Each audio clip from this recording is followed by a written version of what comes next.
So first of all, welcome everyone, and thanks for joining today for the first Agri-Policy Pulse, where we'll be looking at the European and national policy frameworks affecting the European beef sector.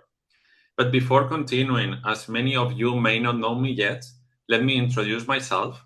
So I'm Javier Perez, I'm the new site platform beef manager, and I'm very happy to be taking on this role. I'm a biologist, and for the past 12 years, I've been working in the agriculture sector, leading sustainability and regenerative agriculture programs. Unfortunately, I hadn't yet time to get and meet all of you, but I will do my best during the next few weeks just to try to connect with you. And I also hope I can do as a great job as Siobhan has done in the past. And please, if you have any question, please feel free to reach out to me.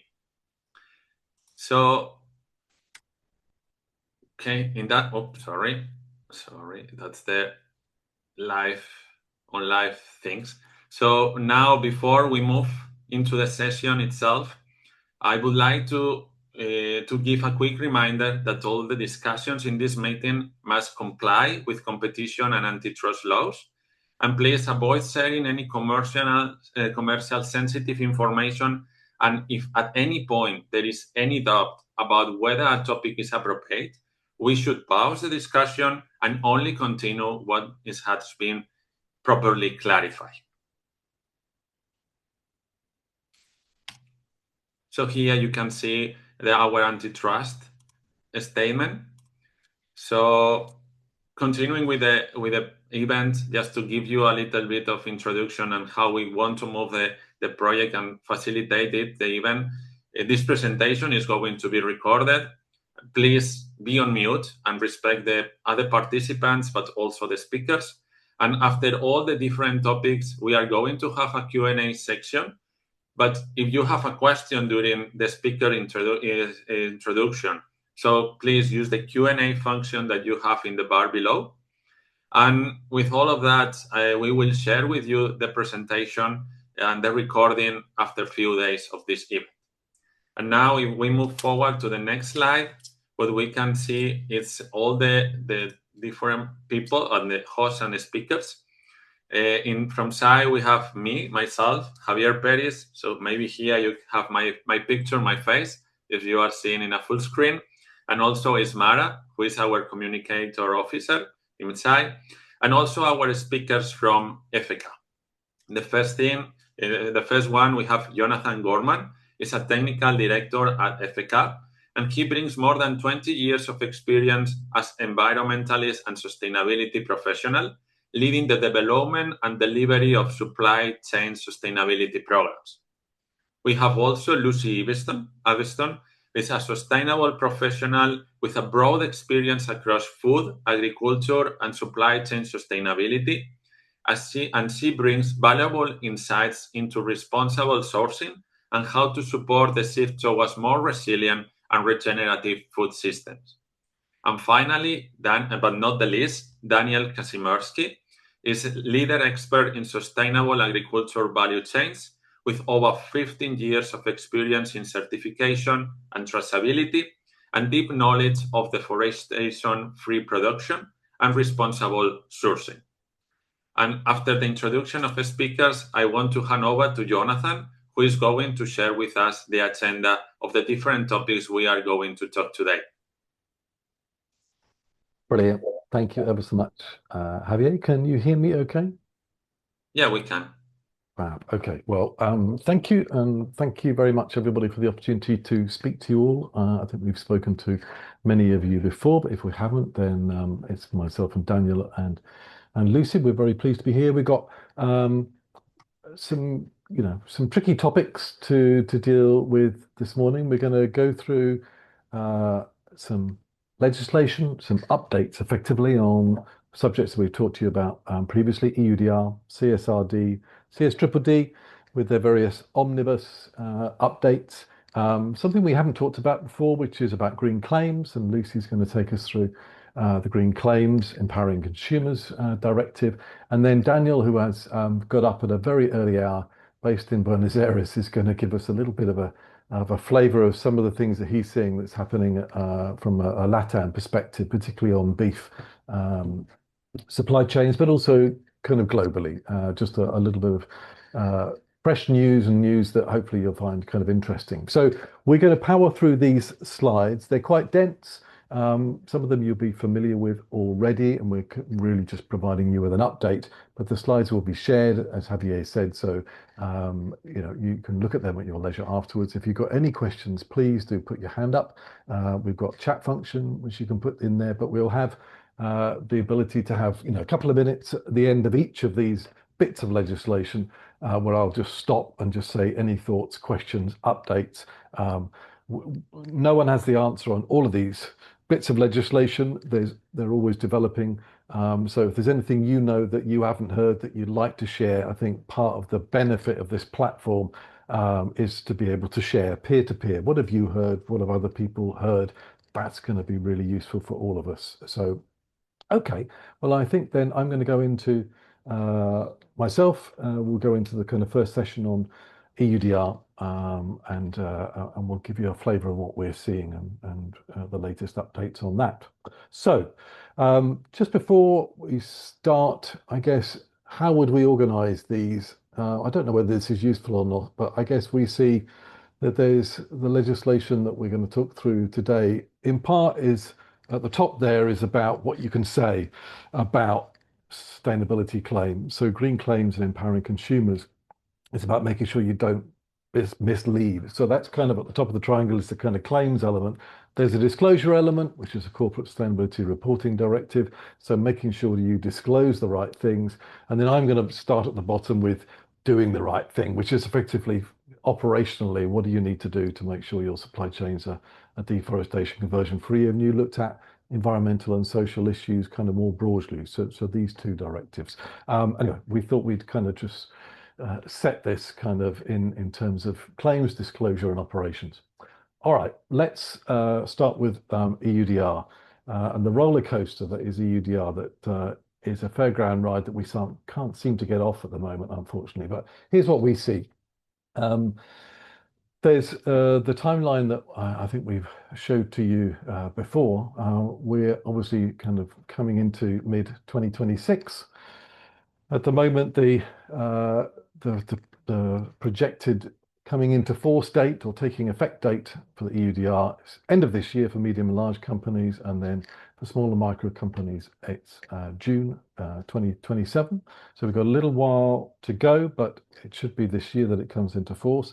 So June 2027 is when, for small and micro enterprises, if you're putting relevant products like cattle products on the market, that's when this legislation takes effect.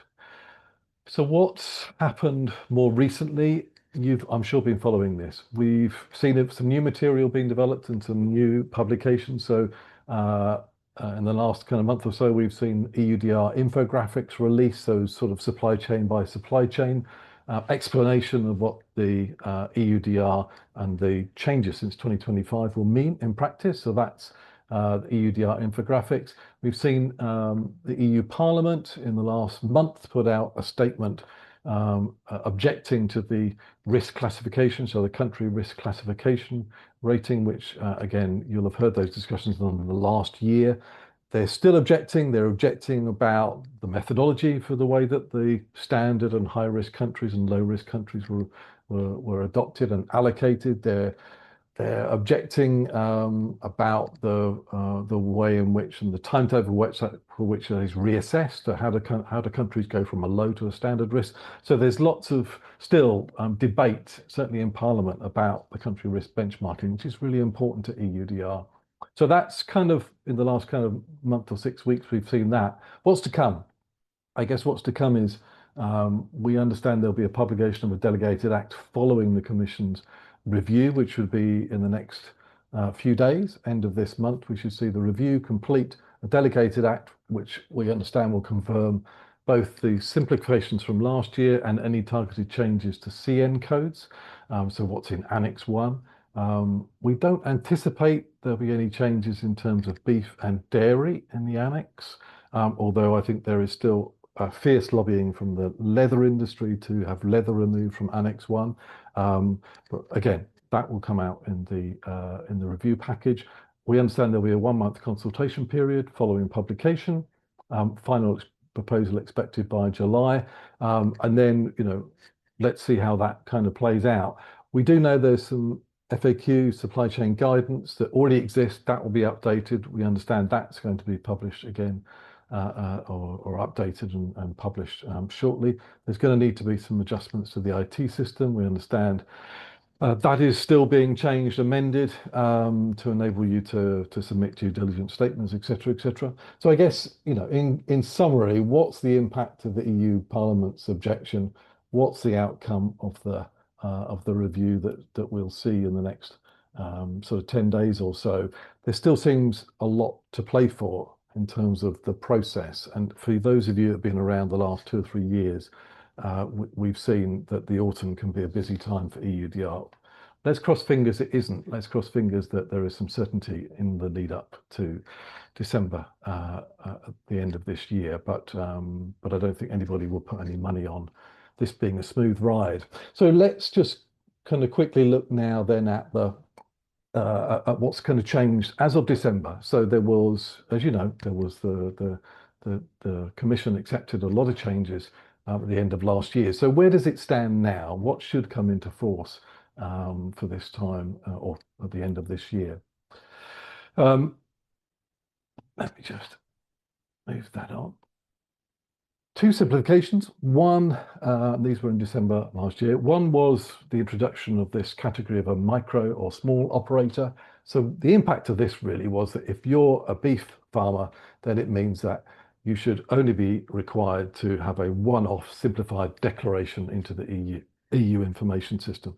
And actually, the intention was to make that simpler. If you are already registered in national cattle traceability schemes containing all the information required for the EU, then just simply being a part of that national system should suffice in order for you to be compliant to the EUDR. So that's a big reduction potentially in the burden for cattle farmers. And I think that was one of the things they took on board when they revised this. Again, we'll talk about some of the conversations we've had with you in the last few months about those national systems. Are they ready? Are they ready to go? But that's potentially a big simplification. And then the second one really was non-SME downstream operators, so large companies like yourselves, no longer obliged to exercise due diligence or ascertain that due diligence was exercised. So it's coming down to the person who first places that product on the market, and people downstream of that, the reduction in burden is removing the requirement to do a second due diligence or to ascertain due diligence.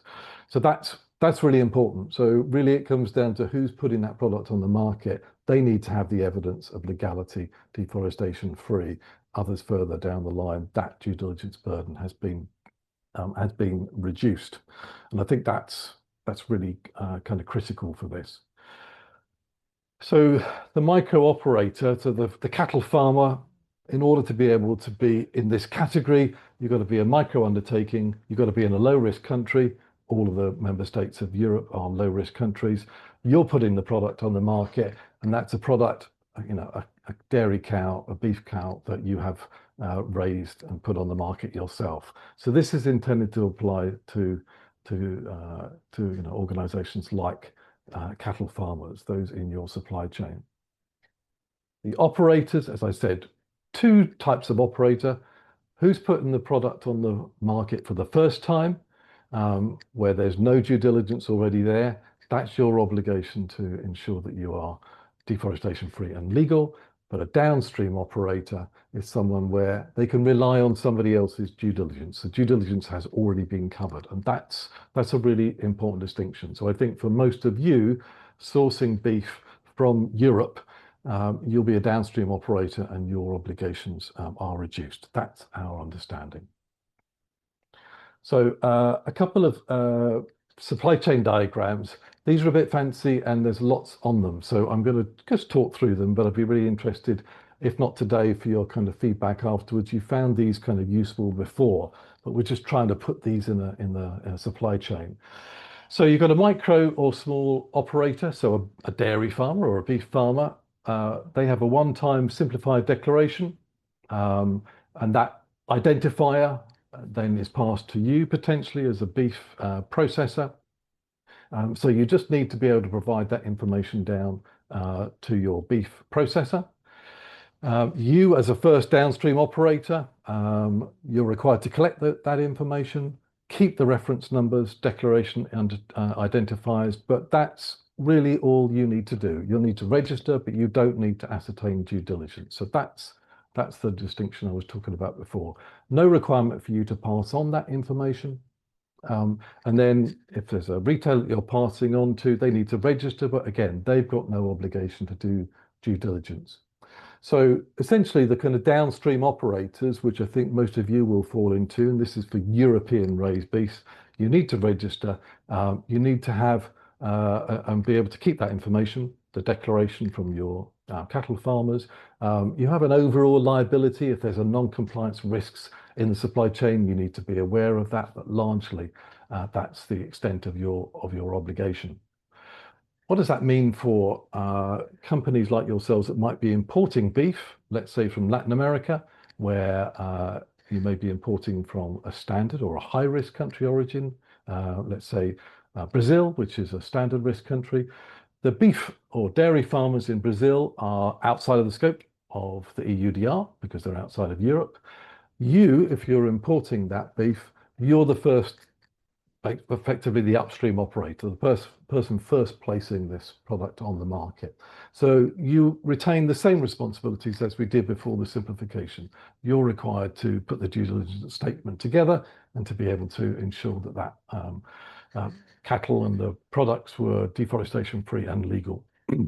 You have to then make that information available, the due diligence reference number. But again, further down the line, there is no obligation on anybody further down, the trader, the retailer, to be doing your due diligence again. They just need to know that they've got the reference number from you. So in this case, you're importing from outside Europe, you still retain that due diligence responsibility. So this, as far as we can see, really hasn't changed. The main change has been for low-risk countries where your obligation is reduced. So lots of diagrams there. I hope that makes sense, but please do look at that afterwards, and thoughts, questions, please do shout. But I know sometimes putting it in a diagram, it's complex, but it's also kind of helps to kind of make it a little bit clearer. Okay, so I'm just going to finish off this with a couple of slides. One is we've had some discussions with some of you and with other organizations just to understand for cattle farmers in Europe who are going to be registering a one-off declaration, how are these national traceability systems going to operate, and are they ready for compliance for the end of this year? So some thoughts across 4 countries. In Germany, we understand people are reasonably confident that the national systems, the cattle traceability systems, they're in place and they should enable farmers to meet this requirement for a one-off declaration. Question is, they can only finally be verified once the EUDR requirements are set and done and dusted. And obviously that's not complete yet until the review has finished. So query on timings. The federal ministry still has concerns about EUDR and is still lobbying for further simplifications. So I guess that's part of the review.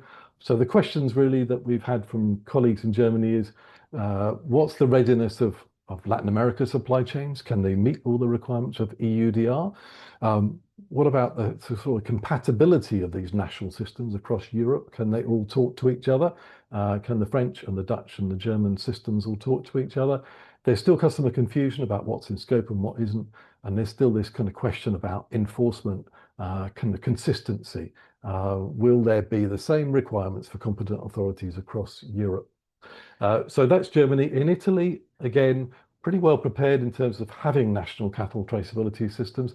They should be able to provide compliance for cattle farmers and downstream operators like yourselves with the support of the competent authority. The main challenge is waiting for the final requirements of the EUDR to be signed off and making sure there's sufficient time to implement these so that all cattle farmers can register and it can all go into the EU traces system, etc., etc. So it's a kind of timing issue. Ireland, similarly, the Irish Competent Authority, DAFAM, are going to be registering cattle farmers. with EU, in compliance with EUDR. So DAFAM are taking a pretty instrumental kind of part in helping ensuring cattle farmers are able to comply. Challenges remain in terms of timing, but also making sure that beef processors in Ireland are able to integrate all of that data into their own systems to be able to then pass that cattle data on in individual batches and consignment. So all of that, I'm sure, is possible. It's just a question of timing and whether there is sufficient time to get all of these things in place. Question on what the practical requirements are for soy in cattle feed, which I won't touch on, but happy to in questions if we need to. And then finally, in the UK, similarly, we have a cattle traceability system that's being worked on in order to be able to provide the information for beef exports to Europe. Again, remaining challenges, making sure that the cattle integrators can get all that information and pass it with the relevant consignments. And obviously we've got that added sort of difficulty in the UK, making sure that we can comply with the requirements of the 27 competent authorities and making sure that we've got the right kind of paperwork. And again, the questions in the UK are not dissimilar. Consistency of application of the law across Europe. Is the IT system going to be ready? And for us as a third country, exactly what the requirements are and whether the sort of technical file of paperwork that is being prepared in the UK will meet the requirements of competent authorities across Europe, which is understandably still something that people are slightly concerned about. Okay, well look, that's my kind of summary of where we are in terms of EUDR. Perhaps I can just pause there, and we've got a couple of minutes. I'm sure you are all deeply into EUDR. Maybe you've breathed a sigh of relief when the simplifications came in last year.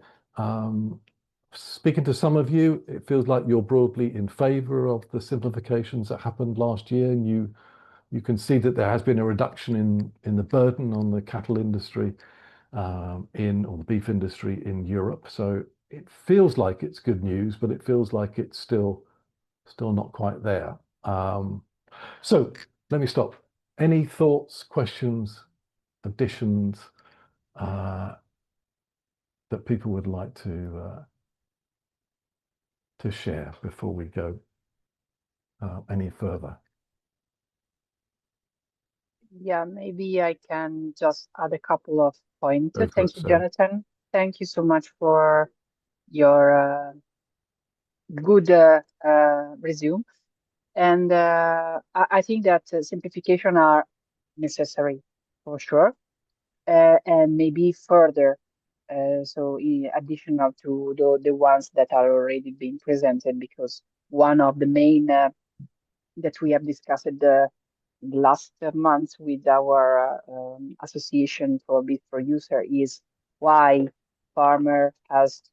big farmers has to be excluded by the simplification and cannot use the information already available in national databases. That's a big point.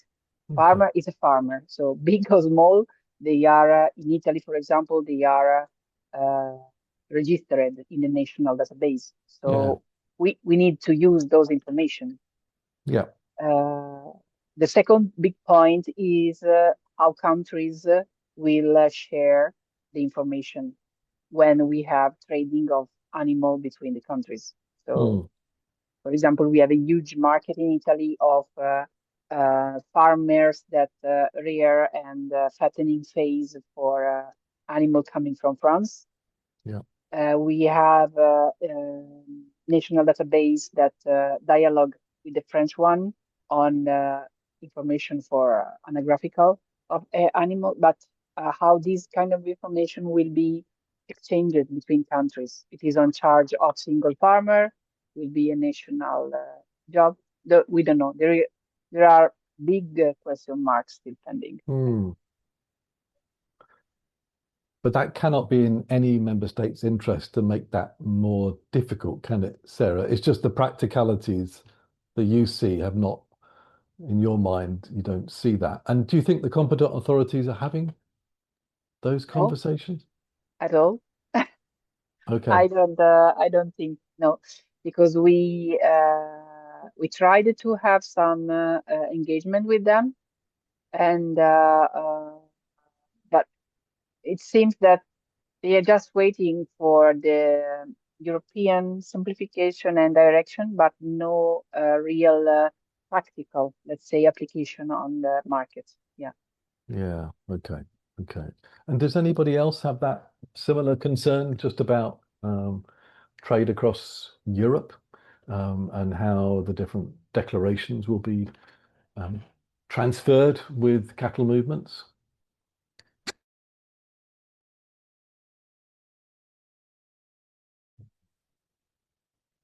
Maybe, maybe not. No worries. Okay. Thank you for that, Sarah. And I guess, in terms of the import of beef from outside Europe, again, I think this is less of a concern for you, but some of you will be doing those kind of imports as well. I'd be interested to know whether and how confident you feel in the requirements for imported beef and the kind of preparation in countries like Brazil and Argentina. Daniel will cover a little bit of what's going on at a sort of national level, but are you all feeling reasonably comfortable about what is required of you for imported beef?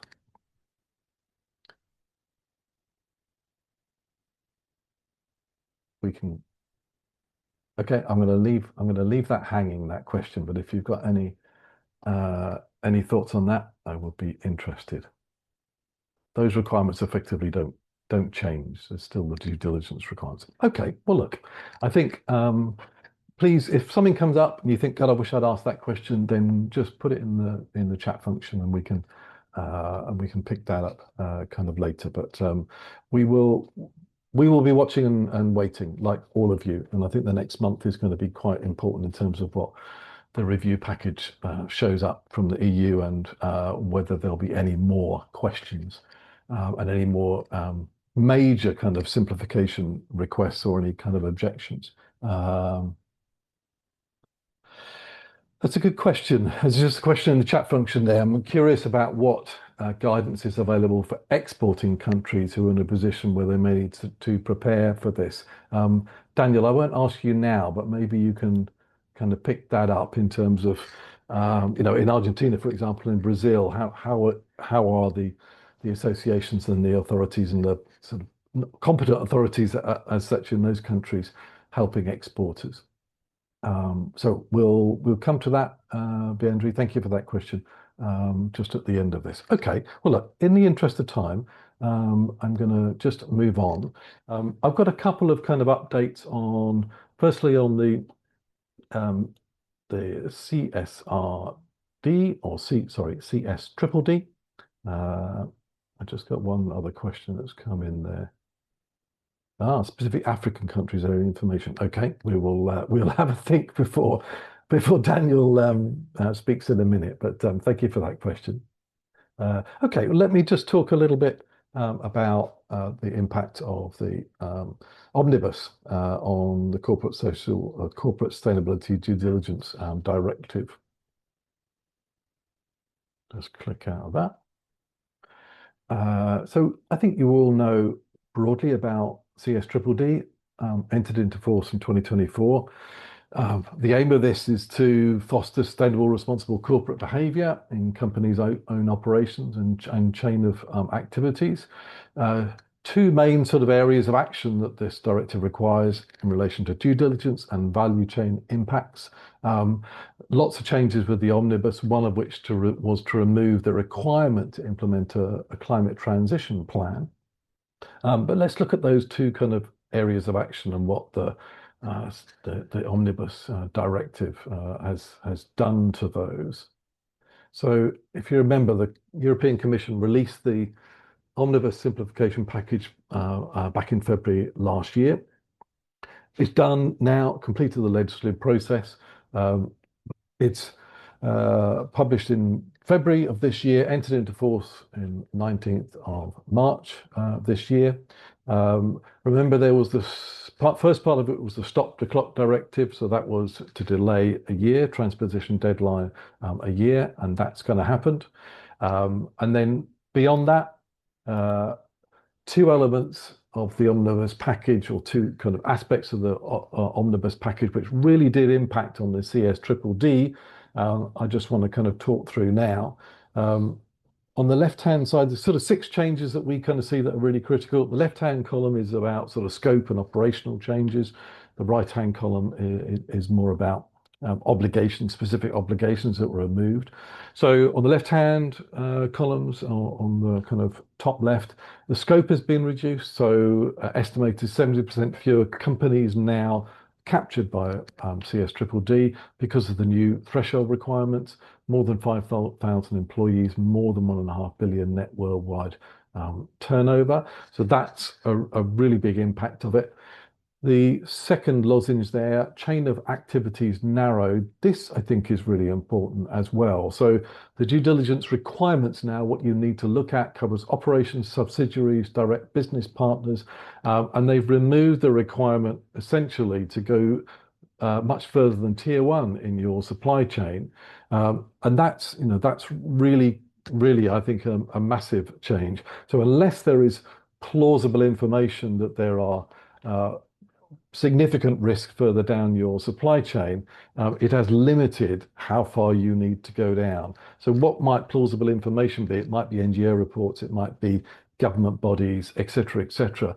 But I think this is kind of really important for you, and most of you as companies will already be looking as far down the supply chain as you need to go in order to be able to reassure yourself that you're not linked to concerns, environmental, social, climate impacts, etc., etc.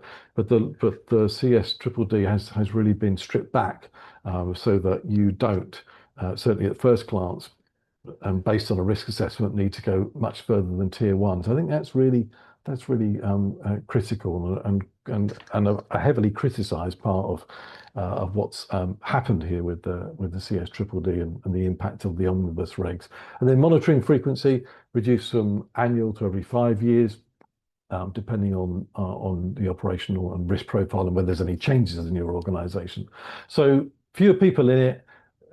You don't have to go so far down your supply chain, and monitoring frequency had reduced. Those are really important. And then in terms of the kind of right-hand side, as I said, the climate transition plan, mandatory nature of that has been removed. Your obligation to terminate relationships where remediation fails has also been removed. And civil liability, there was a requirement that was going to be a harmonised civil liability, EU harmonised. That's now been removed. So that really is down to kind of national law, and the penalties have also been slightly reduced. I'm just going to check. I don't know. Yeah, okay. I was just checking for any comments. So I think it's safe to say that the omnibus regulation has simplified and reduced the burden of CS-DDD, and that really was, I guess, what was requested and what has been delivered. Whether you think that's a good idea or not, most of you on this webinar will already be doing a lot of this due diligence, irrespective of the kind of regulatory requirements, because it's something that's important for you, for your customers, for your investors, etc., etc. So what is the timelines now? The timelines are, again, we've said when it was entered into force. We've said that transposition into national laws now is July 2028. There's going to be, we understand, some guidelines providing operational kind of guidance on compliance, which will be coming out this year. And then it'll be July 2029 when national laws take effect. So effectively, in-scope companies got to comply by July 2029. So that's the kind of revised timetable for CS-DDD. What we have heard is, which you'll have seen, is there's going to be a public consultation from the Commission on guidelines supporting CS-DDD in April, so kind of nowish, and I think we're keeping an eye on the website, on the Commission website, just to see that and have our say in it as well. So that's really all I wanted to say, I guess, about CS Triple D. It has been, simplified, I guess, is the term in relation to relation to those aspects. So it's something that it's important that you obviously understand the implications of that, but I don't think for most of you it is still something, those issues around not just compliance but also what you know about your supply chain, they're still going to be critical, and whether they have removed, for example, the requirement to delist a supplier or not, that's still going to be your decision as to when and how you want to do that. Same in terms of climate transition plans, etc., etc. These are still things that are within your gift, if you believe that's important for your business, and most of you do, I think. Okay, I'm just now going to do a final bit from me, which is a bit of an update on, again, what has the omnibus regulation done to the CSRD, so corporate responsibility. Sorry, I've just one final slide on that CS Triple D and what could you do? And I think I've largely kind of said that. Maintain momentum.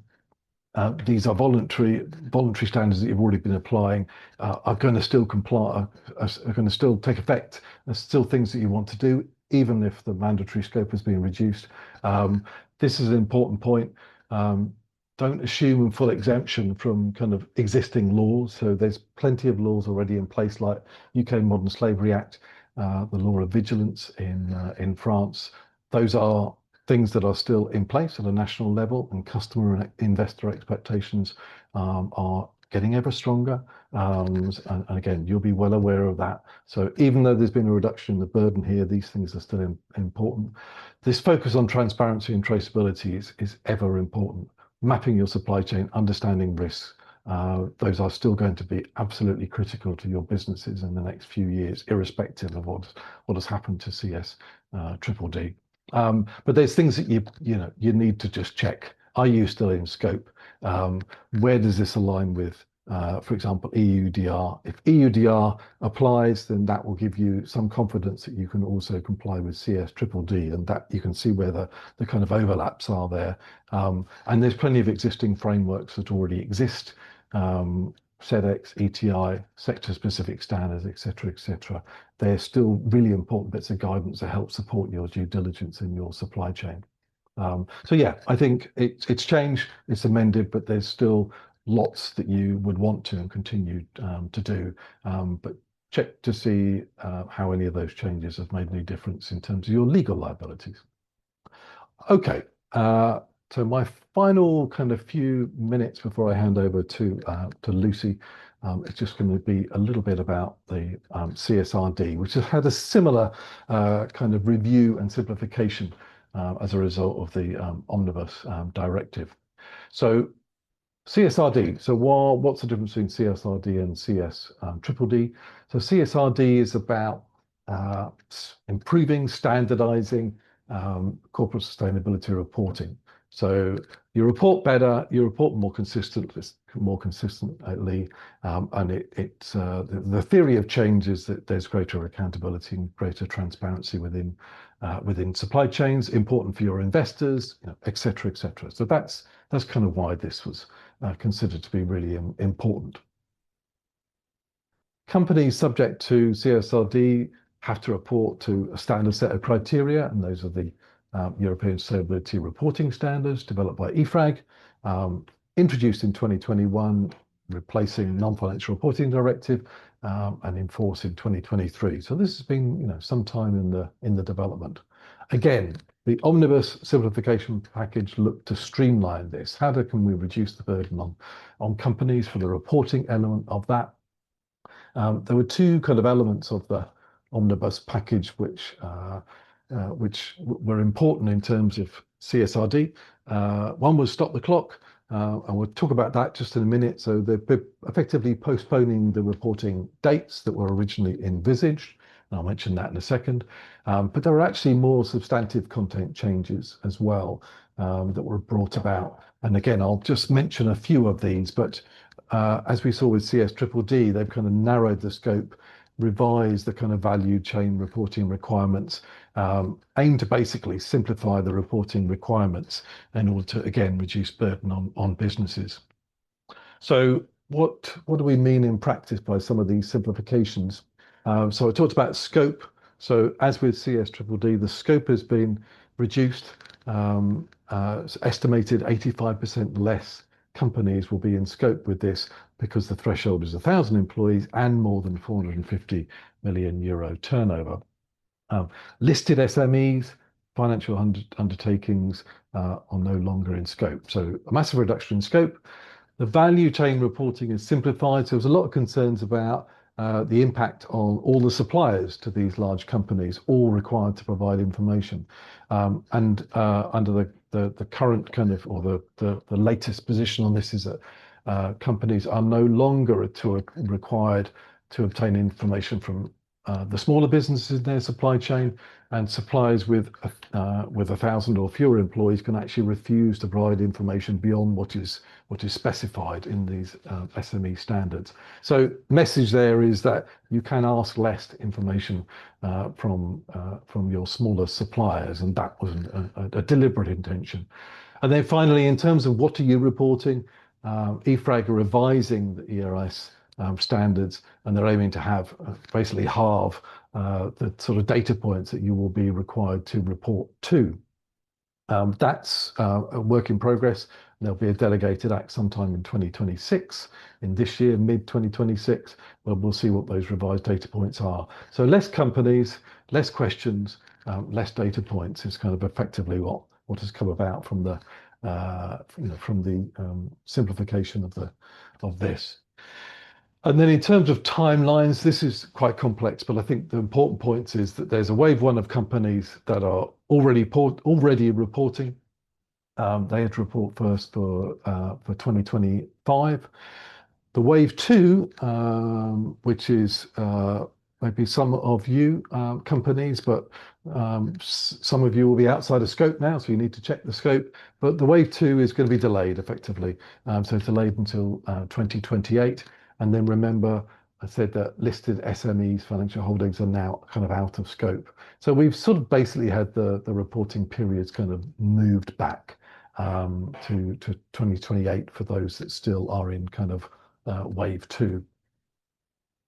So what can you do now? Three things, I think, really. Keep an eye out, as I'm sure you're doing. Omnibus 1 is kind of enacted, those changes. We've got a revised reporting requirements. So the ERS standards, we'll see less data points. That's coming out this year. You need to keep an eye on how these other supply chain regulations like EUDR are going to interact with CSRD. And you need to see and watch out for the third-party ESG ratings. So CDP, EcoVadis, and others, they're going to be obviously amending and changing as well. What is useful is there are some sort of early benchmarks from the wave one reporting. So there'll be some reports out there that are going to be helpful for sort of wave two companies to consider and look at and go, okay, this is how they did that. So monitor, and then I think as ever in your organizations, what can you do to strengthen your own governance, your data collection, your data review, et cetera, et cetera. So you've got time to think about what else you need to collect, the credibility of that data, testing that data, making sure it's aligned with global standards so you're in a good position. And then finally, I guess, are you in scope? Be absolutely clear, understand your requirements, build your own sort of CSRD roadmap, and begin your double materiality kind of assessments. So it's kind of the preparation for the kind of doing it, making sure your systems are in place and keeping your eyes peeled for any changes in the next year, particularly on that ESRS delegated act. So that's a bit of a run through, and I don't think any of that is new to you. I'm just kind of, I guess, summarizing really what the impact of Omnibus has been on both of those directives, and quite important. Again, we won't talk about the criticisms around that and the concerns around that. This is about what you need to do to comply. All right, I'm going to stop there because I know I've talked quite a lot and there's quite a lot of detail in there. I'd be interested to know of people's experience with this up to now. I know I've spoken to a couple of you that we've spoken to about what you're doing on CSDDD, for example, and on CSRD, how useful it's been for you, how bureaucratic it's been for you. So yeah, welcome any views from anybody who's been involved in starting to prepare for, or indeed have started to do some of these reports and reporting. How have people found it? Has this been a useful process? Have you learnt anything you didn't know within your systems, within your supply chains? Anybody got any thoughts, feedback?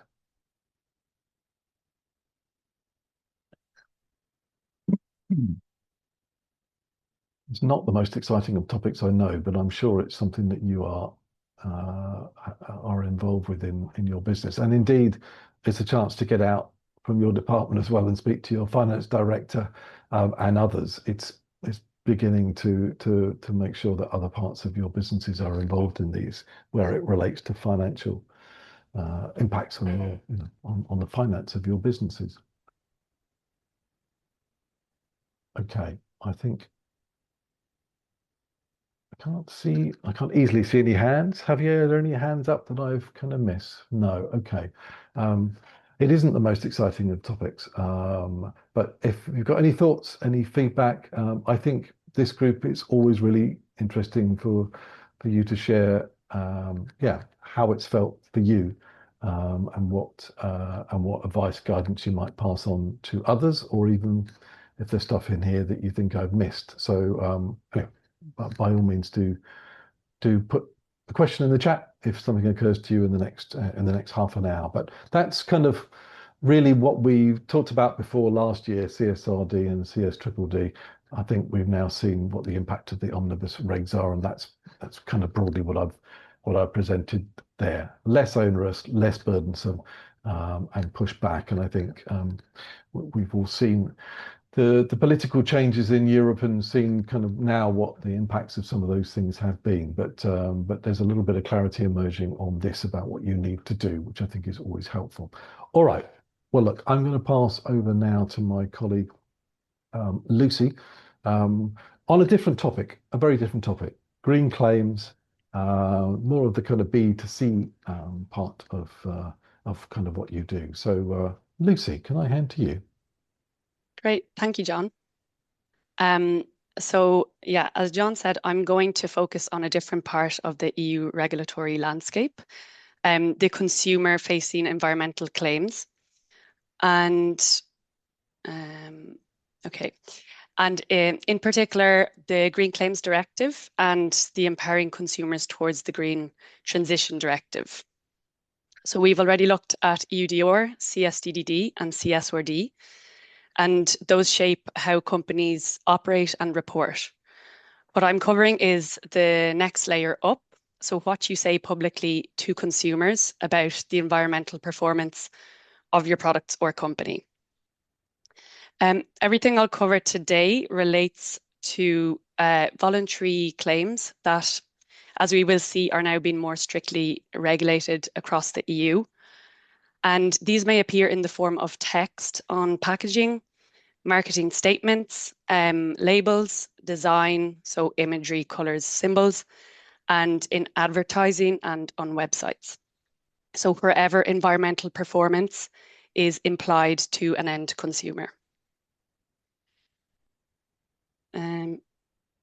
The EU Commission proposed two pieces of legislation to combat greenwashing, the Green Claims Directive and Empowering Consumers Towards the Green Transition. But before the proposal, it carried out an impact assessment, and what it found was that over half of environmental claims were vague or misleading. More than 40% couldn't be substantiated, and over 200 different sustainability labels were in use across the EU, and many with unclear or unverifiable criteria.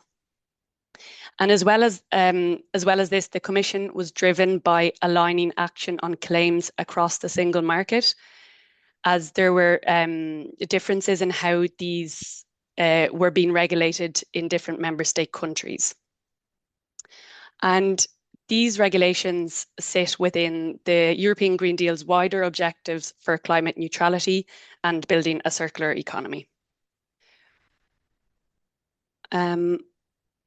So it's important to distinguish these two pieces of legislation. So the Green Claims Directive was intended to create a very detailed framework for how companies substantiate and verify environmental claims. It was adopted as a proposal in March of 2023, and its core principle was simple but quite demanding. Any environmental claim about a product or organization would need to be backed by life cycle-based and science-based evidence. So verified by an approved third party. It was designed to align closely with CSRD, meaning the same underlying data used for reporting could support credible claims. However, the directive is currently paused. Okay. And the EU concluded that implementation would be complex, costly, and potentially restrict innovation. But, and this is key, its principles haven't disappeared. So many of its requirements have effectively been absorbed into the Empowering Consumers Directive. So the key takeaway here is that even though the Green Claims Directive isn't moving forward right now, the direction of travel is still very much alive. So the Empowering Consumers Directive, which is now law, amends existing consumer protection legislation and immediately changes what claims are allowed and which ones aren't. So it strengthens EU consumer protection by amending two existing consumer directives, the Unfair Commercial Practices Directive and the Consumer Rights Directive. It is a B2C directive, so business to consumer, and it applies to all sectors where business practices are directed to the EU consumer. So this can affect you if you sell directly to consumers, or if your customers use your data or certifications in their consumer-facing claims. The directive introduces specific requirements on environmental claims. So generic statements like green or eco-friendly are banned, and it also strengthens rules on sustainability labels, distinguishing between labels that are allowed and ones that aren't. Finally, it was adopted in March 2024. It has to have been transposed into, or should have been transposed into national law by member state countries by the 27th of March 2026. And crucially, it applies fully from the 27th of September 2026.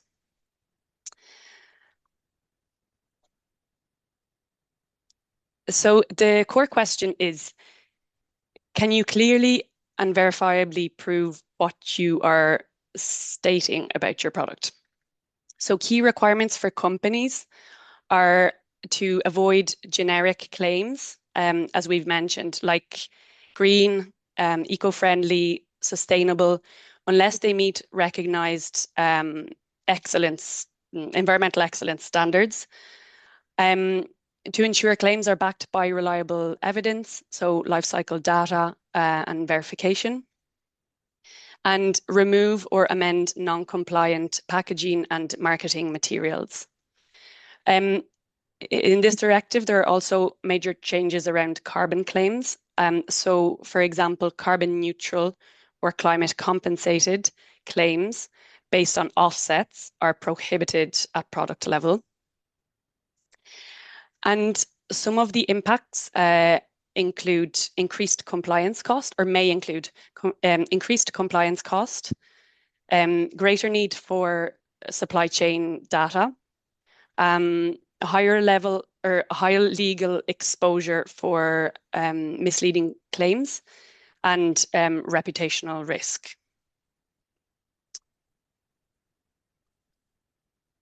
So this directive on empowering consumers is explicit on sustainability labels.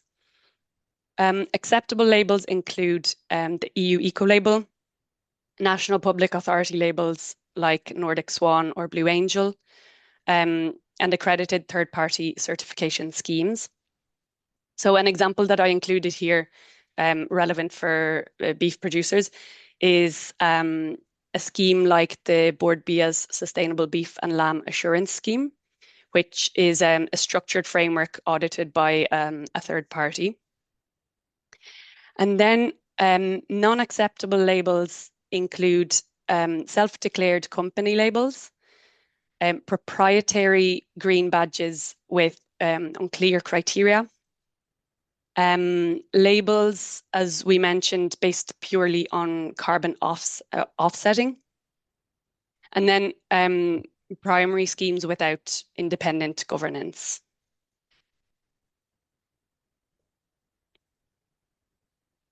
So penalties under the Empowering Consumers Directive must be effective and dissuasive. And these can include fines, including turnover-based penalties in some countries. It does vary by country, by member state.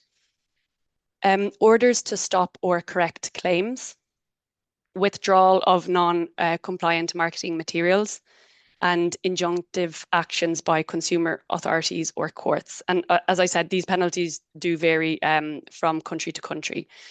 The regulatory expectation is that companies assign responsibility internally. So, for example, one person responsible for this, to put this process in place.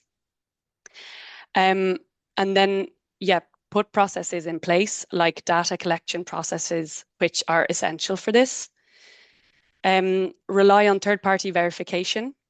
So partner with an accredited third-party provider, for example, the Carbon Trust, and avoid claims until they can defend them. So it's not obligatory for companies to make these environmental claims. As we said, these are voluntary claims, and a company doesn't have to make them and can only make them if these are backed by the necessary data.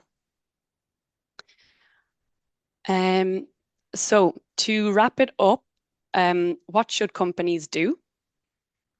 I'd like to emphasize again that this is a B2C directive, so it's a business to consumer. And what this means is that it can affect you if you are making claims directly to the consumer, but it also affects you if your downstream customers are making consumer claims using your information. So there are a few steps. Firstly, to map where environmental claims appear in your operations, in your products, on packaging, websites, advertising. Secondly, to prioritize higher risk claims. So start by focusing on claims maybe that are clearly not substantiated, or that are generic, or, for example, that refer to climate neutrality. And then review how claims are developed. So basically, marketing language must reflect the data.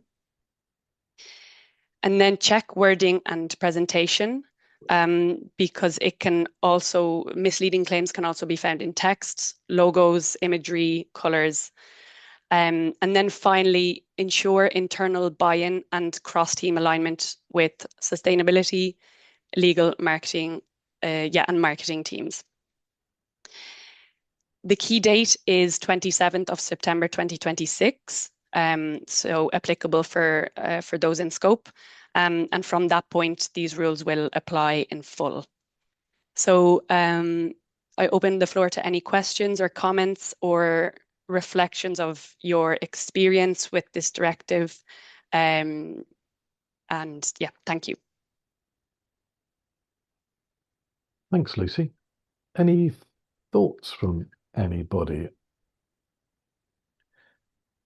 Lucy, I know when we had the kind of talk around with a few members, there wasn't a whole heap of kind of labels, claims being made for beef. We came across one potentially on carbon, but it's not necessarily something that we see a great deal of, which may be just the nature of the difficulty of making these claims and perhaps customer awareness and customer appetite for these kind of things. But I don't know. I don't know, just around the table, is this something you're kind of seeing your customers are wanting to make greater and stronger claims and you're being asked for this information? Or do you see this as something that really doesn't really just doesn't come under your radar at the moment? There's a good question in there. I'll just leave that one hanging if anybody wants to kind of come in on that, if they've got kind of direct experience. Catherine, you've got a point. Oh, sorry, Kate, you had a point about how this applies to regenerative agriculture claims made by retailers. You're absolutely right. It's something that's definitely rising up the agenda, isn't it? And as you said, it's not defined by a fixed set of practices or standards. There's a range of those developing, isn't there? I would imagine. I don't know what you think, Lucy. I would imagine this could potentially come under this. I'm not sure what claims necessarily are being made right now, but I think there's a difference between putting a label on perhaps people see a difference between putting a label on a pack and just having general marketing claims, general kind of language that you might put on a website, and that's going to be captured under this, isn't it, Lucy? So you have to be really careful about where you and how you use this language, particularly if it ever relates to specific products, as opposed to we're engaged in a regen project, which is a different thing. But Kate, do you have any? Is that something you're looking at the moment in terms of regen ag, if you don't mind me asking? Yeah, hello. Thanks, Lucy. That was really interesting. It's just that we're having some conversations with retailers at the moment. I'm in business development for SciPlatform and just trying to understand the value of SciPlatform for a retailer. And a lot of the conversations we're having is that the retailers would like to make claims on regen ag, consumer facing claims. So it's just something that's come up in conversation and I was curious to learn a bit more. But I guess now that there's a more fixed set of legislation coming in, it will be more difficult for them, and just trying to make sure that we can pass that message forward to them and make sure that they're not shooting themselves in the foot.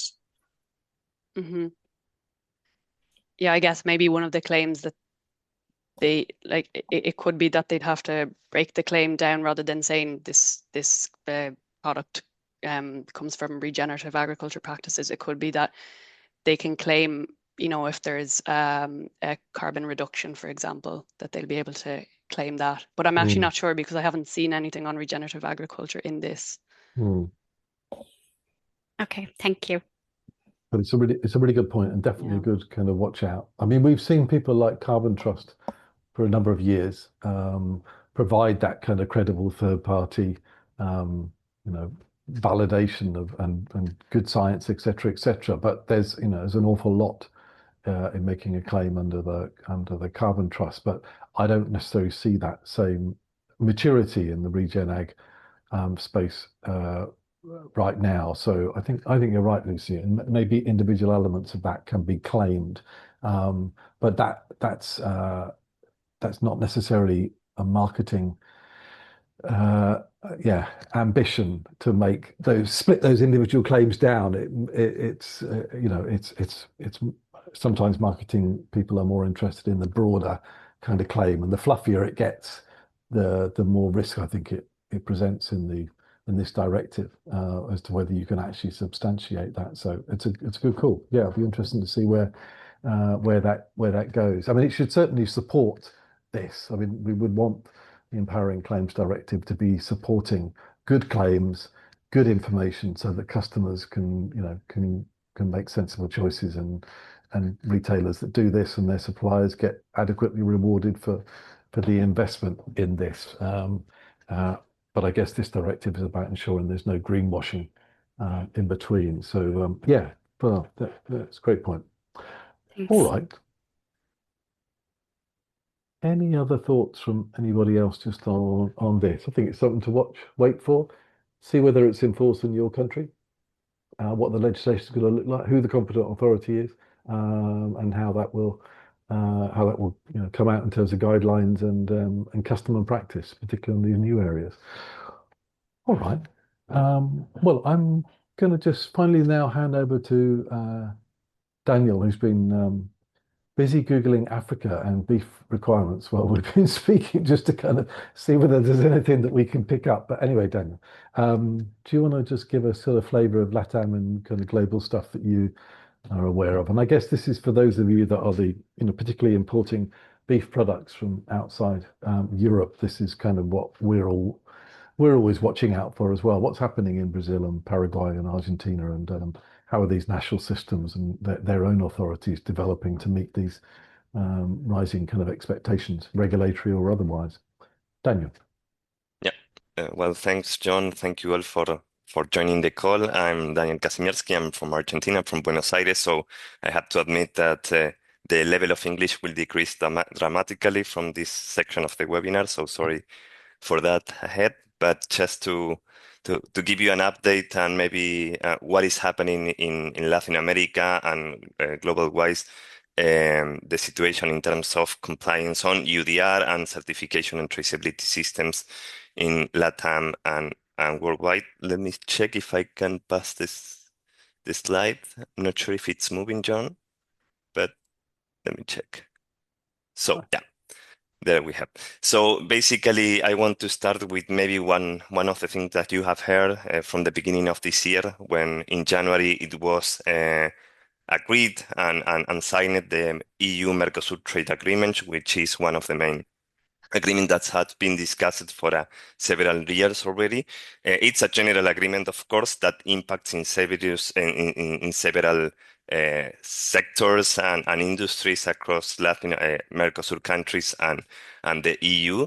But I wanted to double check a little bit on what is the livestock industry in Mercosur countries. So basically, if you see the agreement, you have a lot of industries involved in agriculture and others, in energy and other sectors, which has, for example, reductions in terms of tariff or elimination of tariff, or, for example, increasing the quota on conditions for market access. In the case of livestock production, there is a specific section that I wanted to mention. Of course, there are a lot of things to highlight from the agreement, but in the case of livestock, we have around 100 tons of quota increase with a lower tariff of 7.5%, which is basically different from other agricultural commodities, where, for example, for maize or corn or other agricultural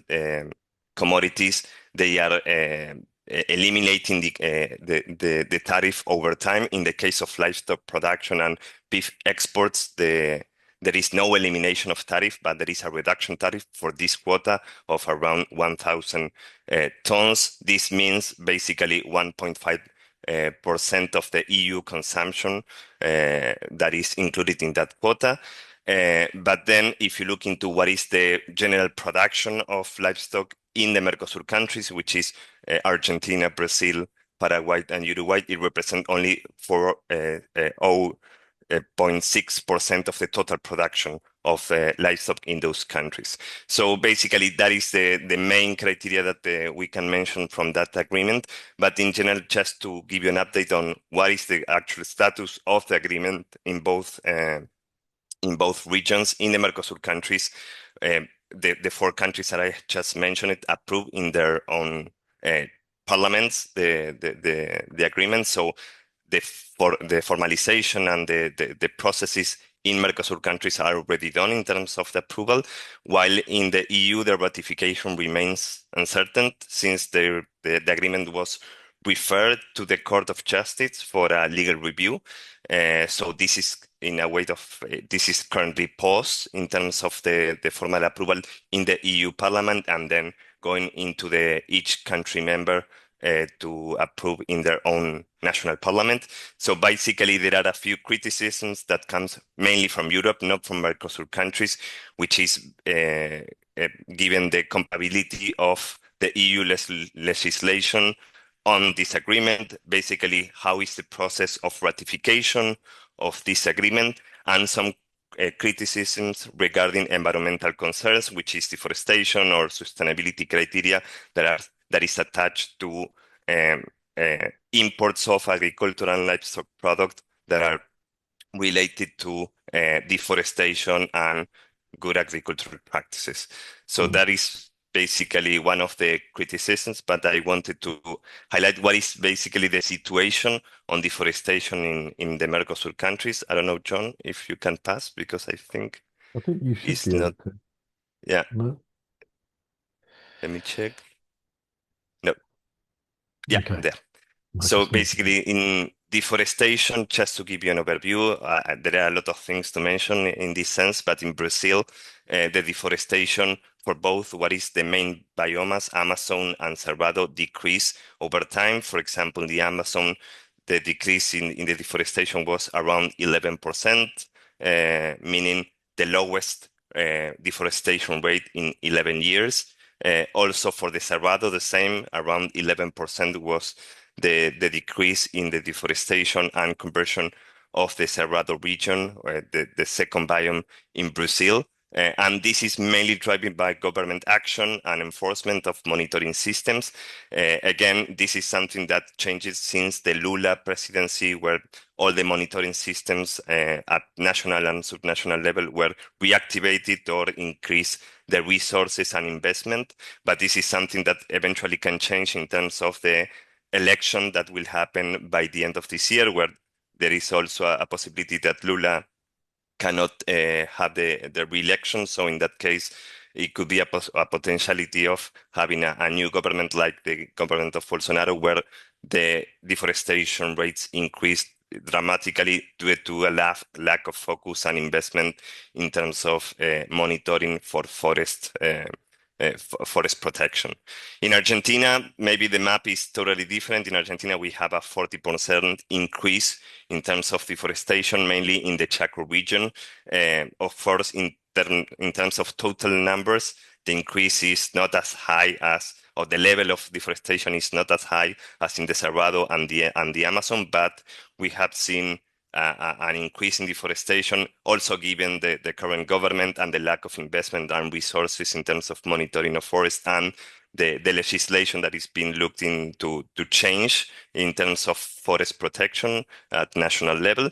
But it's important to mention that it's not all the conversion of forests is linked to beef and agricultural production. Is also related to forest fires and other anthropogenic causes, but there is a clear link between what is beef production and deforestation, not so much in terms of agriculture, which is on a second level of deforestation reasons. So given that overview of what is deforestation and the big picture at Mercosur countries, I wanted to highlight what are the current voluntary certifications or MRV systems that are being put in place in the Mercosur countries. One of the most important that you might have heard in the past and in the last time is the BISEC system. It's an MRV system for the beef and soy supply chains. So it's both multi-product or multi-crop, which is already operational at national level. So this platform was developed by the private sector in Argentina, but do have a recognition and articulation with the public sector. So in Argentina, there is no EUDR tailored solution at national level from the public sector. This was assigned to the private sector as the EUDR is looking for. So the private sector taking accountability of what is traceability and deforestation-free product from 2020. In BSEC, there is already a system for both beef and soy already in place and ready to be implemented. In the case of soy, the system is not only made or developed for EUDR compliance, it's also looking into other market requests and demands. And in the case of beef, the solution is being put on hold until the EUDR is entering into force. And the idea is that this can be the national one single solution for all the Argentinian export of soy and beef related to EUDR from 2027 onwards. There are also pilots that have been performed and other pilots that are planned through the year to be implemented to test the system, of course. In Brazil, the picture is totally different in terms of how the system or the traceability solution was developed, mainly Agro-Brasil Mais Sustentable, which is also an operational platform that is available, but is led and developed by the national government, the federal government of Brazil. Just to give you specifics on the system, it's not per se a traceability system. It's more a monitoring system that allows to understand and check and verify the legal status of production unit in Brazil. So basically, what is the legal status in terms of forest protection, in terms of human rights and workers' conditions, but also since December last year, the government launched what is the EUDR module, which allows not only to check what is legality aspect of the production unit, but also the 2020 cutoff date, which is also included in the system, and it's already available for the operators to use it. Also in Brazil, Brazil is a big country, so there are a lot of different solutions that are being put in place. And looking into what is certifications for since 2025, Beef on Track, which is a private solution that is led by Imaflora, which is an NGO in Brazil, launched what is the Beef on Track that allows meat packers to verify legal compliance. This has been in place for many years already. And now they are also implementing what is additional labels in 4 tiers that goes from bronze to platinum in terms of not only adding legal compliance, but also adding deforestation and conversion criteria for direct and indirect suppliers. So depending on the tier that the meat packer decides to apply, it includes conversion, it includes deforestation of core legality, and also direct and indirect suppliers. This was developed mainly for Chinese importer. There is a direct link between what is the development and the demand from the Chinese sector. I know that I have only 2 minutes, so I will speed up a little bit. In Paraguay, it was recently released what is the RedSA public system. So it's a public national traceability system, as well as AgroPortal platform, which is a private label for the beef sector in Paraguay. Both were released last month, so there is not so much information available, but I can brief on that with the information that comes around in the coming weeks. And also Uruguay, which is the only one that was assigned as a low-risk country in the Mercosur country for the EUDR, has their own public system for traceability that is already operational. So just to finish on what is a global update, just to give you an update on USA, which is also a major exporter of beef. Well, the impact of beef in terms of EUDR, that is quite big for the US, and they have not yet developed what is a national traceability system, whether it's public or private. So basically, today US is looking into have a potential, let's say, solution in terms of risk categorization and creating this new category of no risk for some of the countries that has less risks of deforestation and legality aspects. So today, US is addressing what is EUDR compliance through tailored solutions from different private companies and is not specifically addressed through a national level. In the case of Australia, also a very important exporter of beef and producer of beef. It was as USA and Uruguay assigned it as a low-risk country, meaning which is only 1% of importer sourcing are exclusive, being audited for the annual checks on UDR. But they have their own solution in terms of EUDR compliance, which calls the Program of Livestock Production Assurance, which is a private label that is supported by the private sector in Australia. And this label is the one that is today available for all the exporters of beef in Australia that wants to demonstrate compliance towards EUDR. So basically, that is the big picture of the global and Latin update.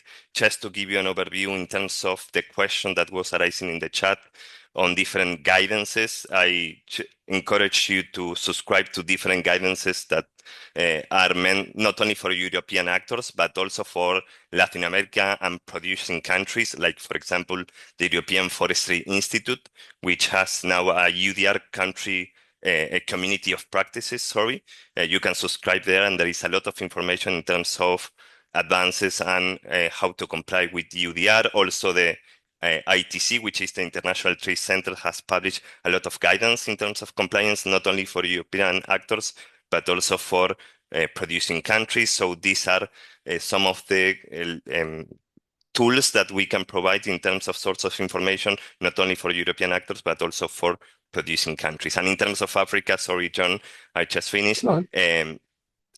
As you mentioned at the beginning, all the time that I've seen solutions from Africa at the moment were more focusing on cocoa and coffee. I know there are national traceability systems in Africa that are led by government, but in general, I don't see. I can take a look whether there is a specific solution on some of the African main exporters of beef regarding UDR compliance. Fantastic. Thank you, Daniel. We'll put some of those references in an email to you afterwards, Xavier, that you can, Mara, that you can send out to people. But I think it's really interesting to see the level of preparation and support that's going on in countries producing, soy and cattle and palm and others. Some of these national platforms that are appearing are going to make our lives a lot simpler, hopefully, and mean that it's less about individual supply chains and more about linking up with national platforms. I guess USA is not an exception, but it is going to be interesting to see how they lobby in the final stages of the EUDR for access and continued access to EU markets. Okay, well, I don't know whether there's any other questions.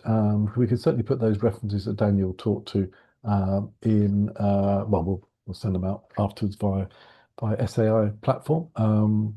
Anything else before we just kind of do a final kind of, all right, Xavier, I think we were just wanting to, at the end, before we kind of finish, we've got a kind of 5 minutes, we've broadly done an update on regulatory and legislative proposals and kind of updating on where they are.